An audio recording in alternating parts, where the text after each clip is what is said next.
Alleluia. Nona ny fiadanan'Andriamanitra amintsika rehetra rehetra izay tonga eto androany. Hoy ateo hoe raha iain'ny ten'Andriamanitra sika dia raiso tahaka ny olona. Raiso tahaka ny olona tsy fantatrao mihitsy androany. Amin'izay vao rainao tsara ny tian'Andriamanitra apita aminao. Amen. Za koa andray anao tahaka ny hoe tsy fantatro mihitsy ianao dia amin'izay koa tsy salasala mihitsy iteny izay ompon'Andriamanitra ho anao. Na fampahirezana izany, na fanitsiny izany, na fananganana izany, na fampijoroana izany. Amen. Andray ten'Andriamanitra sika ao amin'ny bokin'ny Tesaloniana.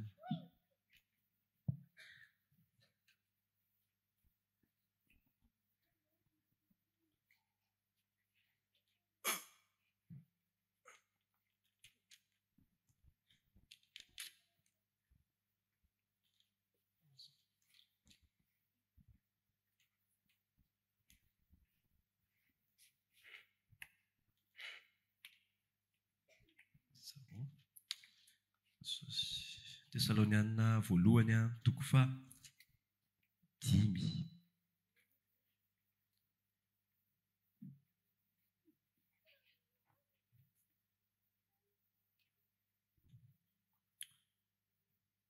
Toko 5 dia andininy 7:70 ka hatramin'ny 8:20. Tesaloniana voalohany toko 5 andininy 7:70 ka hatramin'ny 8:20. Rehefa hitantsika dia ovakitsika miaraka amin'ny anaran'i Jesosy manao hoe mivavaha aza mitsahatra misaora amin'ny zavatra rehetra fa izany no sitrapon'Andriamanitra amin'ny Kristy Jesosy ho anareo. Amen. Teny Paoly izy ity nosoratany ho an'ny olona tao Tesalonika. Rehefa mamaky ny tentsika dia be ny zavatra teneny any alohany fa tsy idirantsika aloha ny any fa hiditra eo amin'ity andininy anankiroa ity tsika. Milaza izy hoe mivavaha izy ka aza mitsahatra misaora amin'ny zavatra rehetra. Efa nresakitsika ny amin'ny makasika ny hoe fanomezam-boninahitra an'Andriamanitra dia tafiditra ao anatin'izany inona ozy isika tamin'izay? Fisaorana, fiderana, fankalazana, fanandratana. Etsika dia resaka ihany koa ohatrany hoe miverina kely amin'izay resaka izay ihany tsika eto hoe misaorany amin'ny zavatra rehetra. Ny amin'inona ozy izy ny zavatra pitsopitso ve ozy izy? Zavatra rehetra rehetra. Fa izany ozy izy ny sitrapon'Andriamanitra. Izany hoe sitrapon'Andriamanitra voalohany ao anatin'izany zany dia izao ninona? Misaotra amin'ny zavatra rehetra. Fa maninona ary tsika naporisihana hisaotra amin'ny zavatra rehetra? Satria ny fisaorana dia manefy ny fotsika hiondrika eo amin'Andriamanitra. Maninona tsara hoe? Mahatonga atsika atsiaro ny toeran'Andriamanitra dia atsiaro ny toerantsika. Amin'ny fotoantsika tsy misaotra ny amin'ny zavatra rehetra rehetra. Dia amin'izay fotoan'izay ohatrany hoe mampitovy tena amin'Andriamanitra tsika hoe ka tsika ary mitoviko hisaotra ahoana. Fa rehefa mametraka tsika hoe hisaotra ny amin'ny zavatra rehetra rehetra dia mipetraka ilay hisaorana dia mipetraka ilay mpisaotra. Ka isika ilay mpisaotra. Amen. Isika ilay mpisaotra dia Andriamanitra ilay hisaorana. Ny toe-po mahay misaotra izany dia toe-pon'ny olona izay nantsoina hiala tamin'ny maizina ho amin'ny fahazavany mahagaga. Ho an'izao tontolo izao tsy mba nampianarina hisaotra ihany izy fa ho nampianarina be ohatrany hoe noterena be. Fa ho an'ny zanak'Andriamanitra kosa rehefa tena narainy fitiavany tsara izy dia tsy terena be ny fisaorana fa zavatra mihodina ao anatin'ny fony ao. Ary tadio tsara ao anatin'izany fa ny fahaizantsika misaotra dia mahatonga ny fontsika ho lasa miasalama moa filazan'izany sa miamanina mahazo aina. Mahatonga ny fontsika ho ravoravo. Mahatonga ny fontsika ho tafatoetra tsara eo amin'ny toerana mahazanaka atsika. Misaora amin'ny zavatra rehetra ozy izy, izany hoe rehefa milaza an'izany zany izy dia izao tafiditra ao anatin'izany zavatra mahafinaritra dia tafiditra ao anatin'izany zavatra tsy mahafinaritra. Mino fa efa haintsika ny tantaran'i Job. Job dia lehilahy anankiray izay niatrika zavatra be dia be izy tamin'ny fiainany. Anisan'izany hoe boka nisy vai ny vatany, maty daholo ny biby fiompony, ny olona rehetra akaiky azy niala azy. Ny zavatra rehetra ny heverina hoe ho tiana nandao avokoa, na ny vadiny aza nandao azy.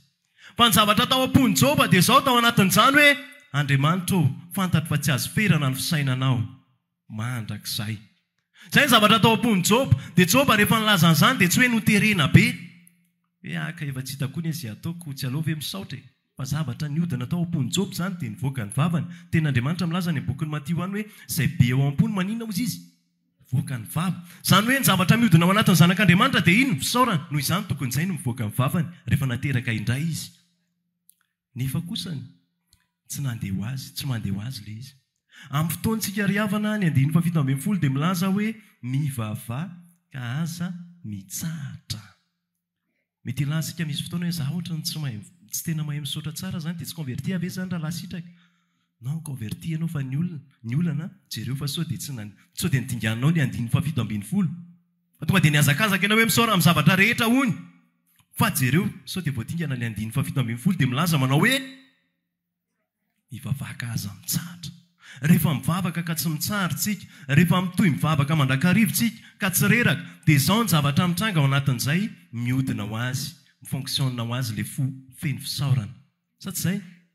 Fa rehefa tsy ampy vavaka isika, na ataontsika kivalavala fotsiny na kinangananga fotsiny vavaka, dia sarotra ny misaotra amin'ny zavatra rehetra. Tsy azo tingantsika zany 7:70. Ninona zany atrehantsika dia izao, tokony hisaotra amin'ny zavatra rehetra sika, amen. Tadidiko mihitsy ny teny Davida rehefa nilaza izy ao amin'ny Salamo 3:100 hoe misaora an'i Jehovah ary fanahy koza izy, ary aza misy adinonao ny fitahiany rehetra ry havana, ny fidodiantsika any amin'ny lasa, mijery ny fitahiany rehetrarehetra dia manasitrana ny fo ankehitriny. Rehefa jerentsika ny zavatra nitondran'Andriamanitra antsika, jereo tsara fa ny zanak'Israely tsy mba nijery ny zavatra niainany tany amin'ny nitondran'Andriamanitra azy nivoaka ny tany Egipta, dia inona ny zavatra nahazo azy? Lasa memenina izy, satria nahoana no adinono ny fitahiany rehetrarehetra. Olona nitsoahana niala tany Egipta, tany maizina. Tsy natsiaro an'izay fanatsoahan'Andriamanitra izay izy, dia inona ny zavatra nitranga? Lasa fo memenina foana. Zao ve ny aty amin'ny tany efitra aty, nga tsy isy climatiseur, nga tsy ohatran'izao.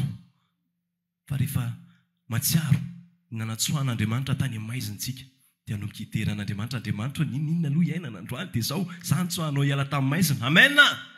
Ny olona nitsoahana tamin'ny maizina dia tokony hatsapa ampisaorana mandrakariva rehefa mitodika mijery ny lasany. Amen. Rehefa reraka ny fonao dia izao, jereo izay nataon'Andriamanitra. Angataony fanahy masina hoe fanahy masina mbo ampatsahivo an'ity saiko kely ity, ny zavatra efa nataonao aho. Fa Andriamanitra tsy nanary tamin'ny lasa. Matoa ianao mbola mijoro androany amin'ny fanoloran-tena, Andriamanitra tsy manary anao io. Ary zany dia mendrika hisaorana hoe Andriamanitra ninona ny lalovako aloha tamin'ny lasa, dia mendrika hisaorana ianao satria tsy tafavoaka ohatr'izao mihitsy ny androany raha tsy ianao no nampijoro aho. Amen. Mbala zao ny eo akaikinao tsy ohatr'izao tsika androany hoe raha tsy Andriamanitra tsy nanary antsika tamin'ny lasa. Efa nidebra be tsika raha ohatra ka tsy teo Andriamanitra. Fa sofa eo Andriamanitra. Amen. Ka ninona trehanao zany androany aloha, na aretina, na tsy fisina, na inona ihany koa ny zavatra mety hoe inona le mba trehanao mba tiany holazaina eto? Inona? Tsy fisina, arerana, inona ihany koa? Izay zavatra eritreretinao ho zavatra rehetrarehetra. Dia izao ny tsarovy ry havana. Andriamanitra tsy nanary anao tamin'ny lasa, dia mbola mijoro. Jereo zany. Dia rehefa tonga any an-trano ianao dia afaka hijerenao zany, jerenao ny zavatra rehetra niainanao, dia afaka hideranao an'Andriamanitra hoe Andriamanitra ninona aloha tsy mety amin'ny fiainako androany, na mbola toetra aza mbola misy tsy afaka. Dia isaory aloha izay efa afaka e. Tsika koa ny indraindray variana eo amin'ilay tsy afaka foana Andriamanitra izany mbola ohatr'izao. Fa misy zavatra efa nafahan'Andriamanitra. Teny an-dalana nisy fotoana dia izao ny zavatra tsy haiko koa moa izay mahazo anahy fa lasalasa saina eo dia ozy Andriamanitra tena mba aseho ianaranga ny zavatra fiavahan'ilay za taloha sy ilay za amin'izao. Ilay izy tsy hoe tsy nisy, sao dia lasa saina aloha nareo hoe dia efa tsy nisy mihitsy kay izany ny antiry lasitraka ity. Fa nisy zavatra novain'Andriamanitra vitanao. Rehefa tsy ampy fifantohantsika dia lasa ampifatohan'Andriamanitra amin'ilay zavatra. Dia ozy izy hoe ianao niovy izany, ianao tsy niovy izany. Fa ny tena marina efa novaintsika, fa rehefa tsy ampy fifantohana ianao dia tsy hitanao ilay nanovan'Andriamanitra anao. Fa nisy zavatra nampatsahivon'ny fanahy masina anahy. Dia faly avy eo niteran'Andriamanitra, tsy manina ho teneniko eto za taloha mpiloka be. Dia taty aoriana everiko zavatra afakafaka ho azy zany fa nefany kay Andriamanitra no nanatsokana tany. Dia manomboka eo ilay izy lasa zava-dehibe hoe kay tena nisy an'izany kay indraindray maivahantsika ireny nefa Andriamanitra nanafaka antsika. Mila tsaroantsika ireny lalana nitondran'Andriamanitra antsika ireny. Ary tiako hoe nateraka indray ataovy ireny fonao mihitsy ny fiavahanao taloha sy lenao amin'izao. Za tsy miteny hoe parfait na parfaite, fa za kosa nefa tia hilaza hoe ny olona nateraka indray zany tokony mahita ny fiavahan'ilay taloha izy sy ny amin'izao. Sa tsy izany? Za tsy niteny hoe izay ihany no niesorin'Andriamanitra tamiko sy novainy tamiko, be dia be na toetra na toe-po na inona fa zao isaorana an'Andriamanitra ireny raha tsy izy tsy ohatran'izao tsika raha tsy izy tsy tahaka an'izao tsika tsy rehefa tsara mihitsy mety ozy ianao hoe mafy be ny zavatra trehanao androany dia ozy ianao hoe tena tsy hitako intsony izay atao fa tadio miteny eo amin'ny Korintiana 1:10 ndao ovakitsika ne izay zavatra trehanao zany androany dia atrehanao aloha amen izay mivavaka fotsiny no anjaranay fa indraindray izy io tsy dia afaka hiara-hoentina loatra moa fa mivavaka ho anao no azonay atao Korintiana 1:10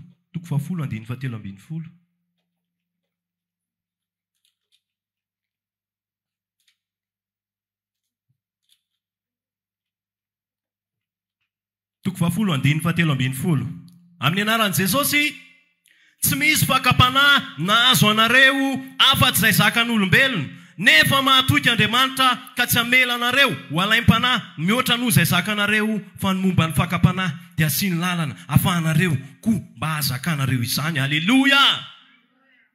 Inona ny atrehanao androany asiany lalana ahafahanareo hazakana an'izany izay rehetra mitranga dia natao ho zaka. Aleloia! Ninona iainanao androany dia zao natao ho zaka ny fotsika io satria nahoana? Satria misy fanahy masina mazaka azy ao anatsika. Amen. Ndao hiteka ao amin'ny fanahy masina tsika. Miantoko ny faherezan'ny zanak'Andriamanitra dia ny fanahy masina ao anatiny. Tsy afaka mahery ny zanak'Andriamanitra rehefa tsy misy ny fanahy masina ary ny ten'Andriamanitra milaza dia zao hoe izay tsy manana ny fanahin'i Kristy dia tsy azy izy.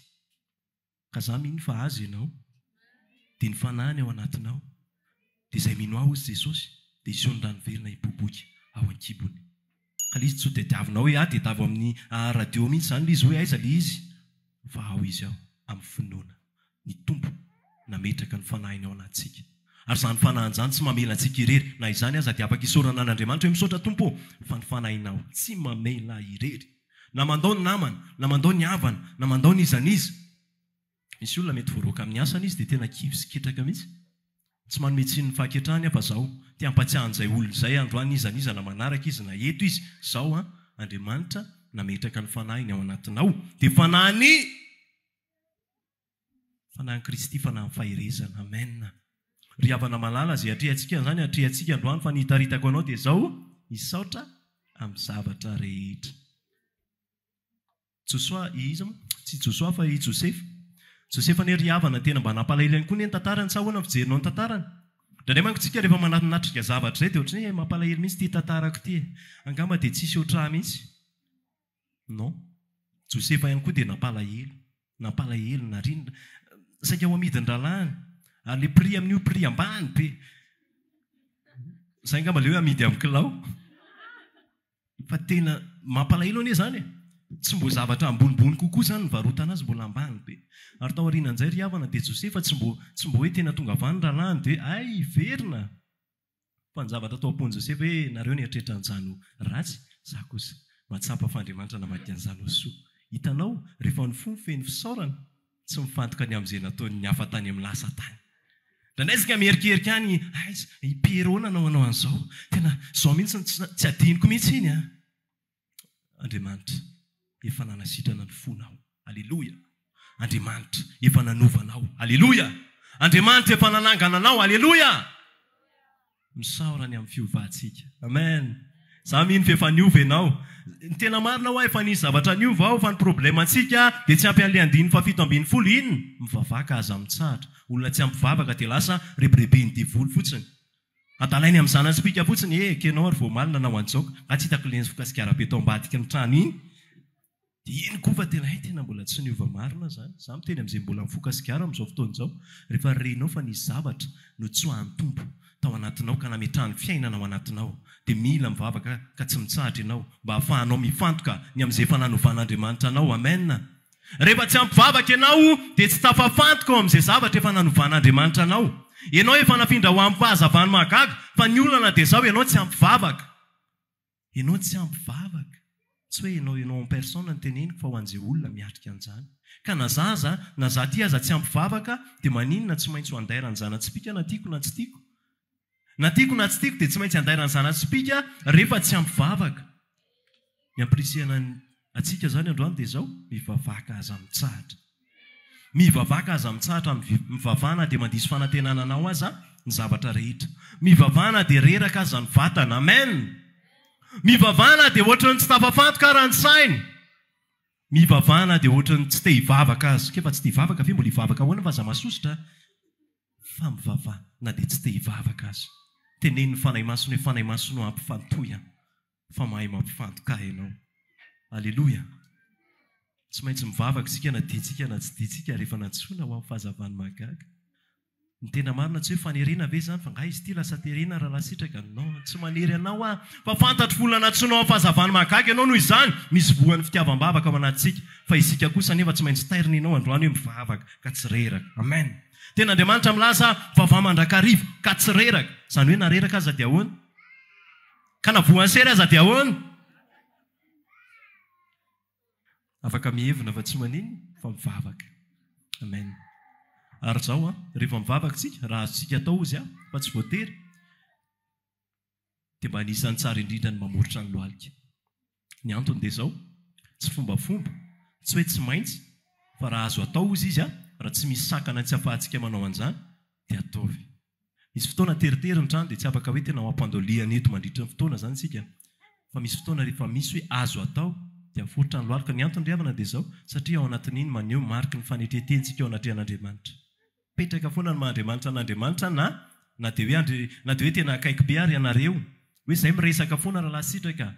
Eny miresaka foana nareo fa ho apetratsika amin'ny mahandriamanitra azy izy. Amen.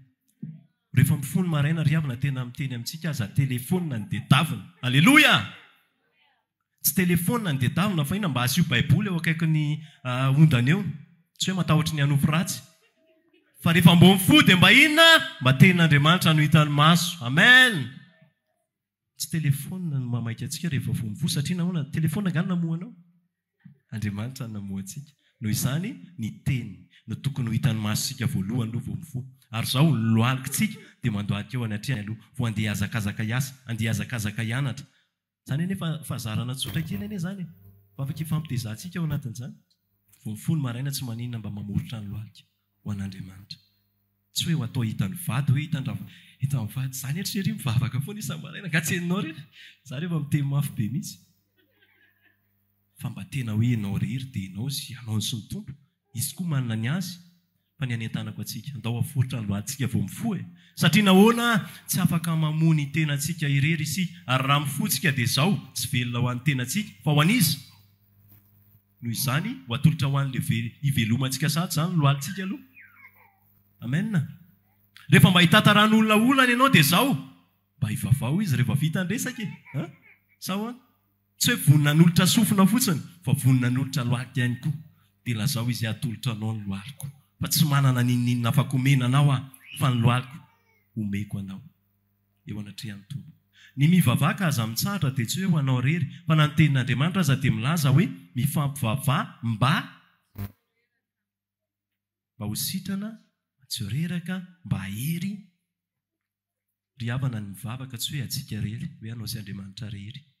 Fa mila mitondra ny hafa eo anatrehan'Andriamanitra ihany koa tsika. Amen. Rehefa mazoto mitondra ny hafa eo anatrehan'Andriamanitra tsika dia izay ilay atao hoe velona ho an'ny hafa. Ilay velona ho an'ny hafa tsy mbola hoe manolonolotra kely hoe ity mba misy frais, ity mba misy akanjo, ity misy chocolat, ity misy vary, ity misy laoka. Fa ilay velona ho an'ny hafa voalohany indrindra dia izao manolotra ny lohalika ho an'ny hafa. Amen. Misy fotoana ianao dia afaka mba manolotra ny lohalika ao ho an'ny hafa mihitsy tsy manina mba jereo ny eo akaikinao dia mba hanoloro ny lohalika ao izy raha riva aloha. Tadio tsara. Dia atololo azy ny lohalika ao fa tsy voatery ny volanao ny ilainy, tsy voatery ny zavatra eny aminao ny ilainy fa misy fotoana ry havana tena vavaka mihitsy ny ilainy. Satria nahoana ny vola tsy afaka hitranepo ny ampahery ny fony manokana. Hoe tena nahery kosa aloha izy vao momeko an'ilay vaintsa teo. Fa ny fanahy masina no afaka miditra ny epony mampahery azy. Ary za miteny amintsika tsy misy teny mahafeno ny fepetra ilain'ny faherezan'ny olona anankiray izay nateraka Andriamanitra afa-tsy ny tenin'Andriamanitra. Ary sika rehefa tsy afaka mampahery ny olona amin'ny tenin'Andriamanitra dia tsy ahery ilay olona. Mety courage izy eo hoe tena mahereza za eto foana. Fa rehefa tenin'Andriamanitra no mena ho azy, ny fanahy masina mampiodina an'iny eo an-tsainy dia mahery indray izy. Za mitsoro vavolombelona anareo fa za dia mahery no ny amin'ny tenin'Andriamanitra. Amen. Ary ianao ihany koa tiako ahery no ny amin'ny tenin'Andriamanitra. Tsy tenin'olona no ilainao rehefa reraka ianao fa ten'iza. Tsy tenin'olona ny ilainao rehefa kivy ianao fa teny izy.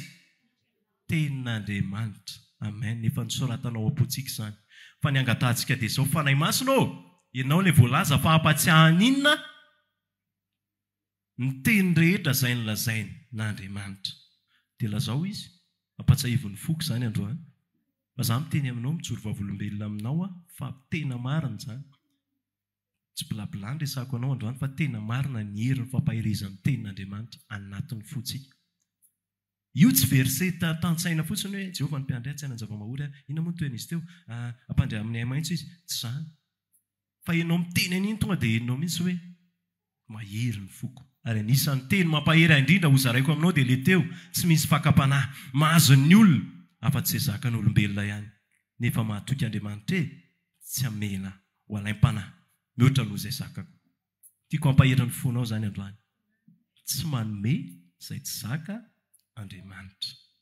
Zanany ianao dia fantany izay mahasoa anao. Ny anjarantsika dia iny misaotra amin'ny zavatra rehetra. Amen.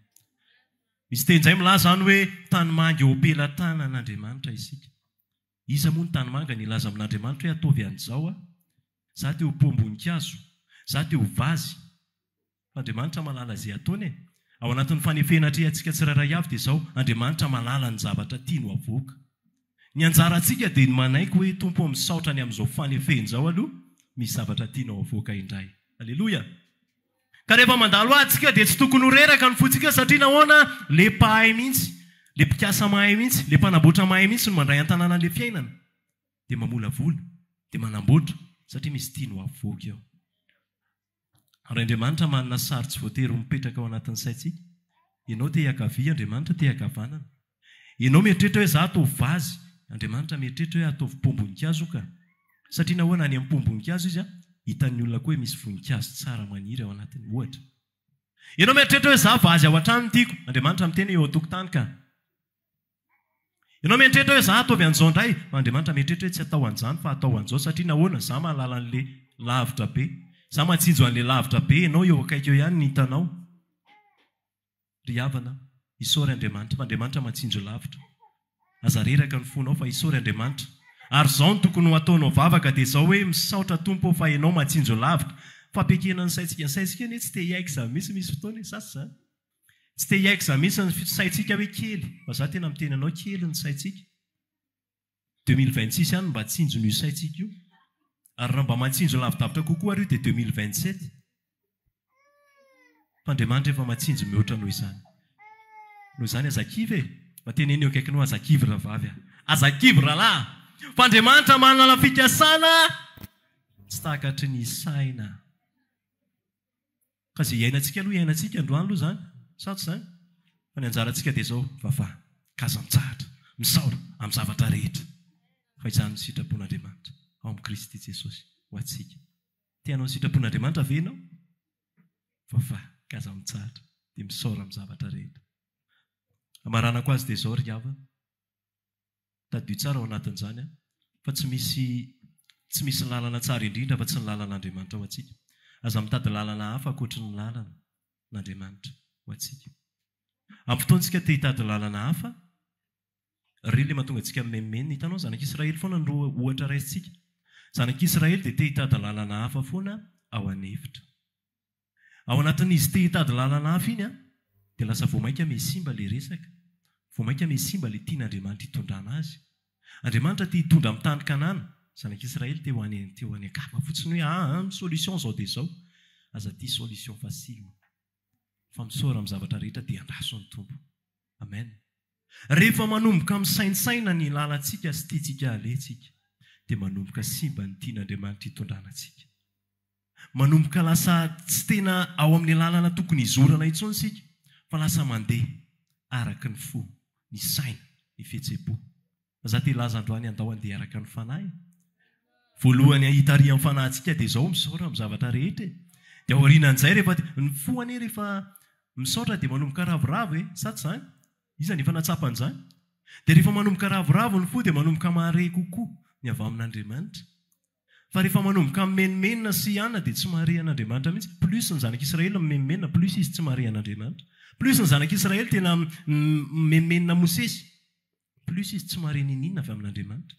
Fa rehefa plus ianao manaiky misaotra Andriamanitra misaotra dia ahoana manomboka mahare an'Andriamanitra ny fonao dia atoriny ianao ny lalana tokony hizoranao. Ry havana tsy misy lalana voatorin'Andriamanitra ao anaty fo memeny zany. Fa na mbola ho avy ary ny 2026 dia mbola eo foana ianao rehefa tsy misaotra amin'ny zavatra rehetra tsika.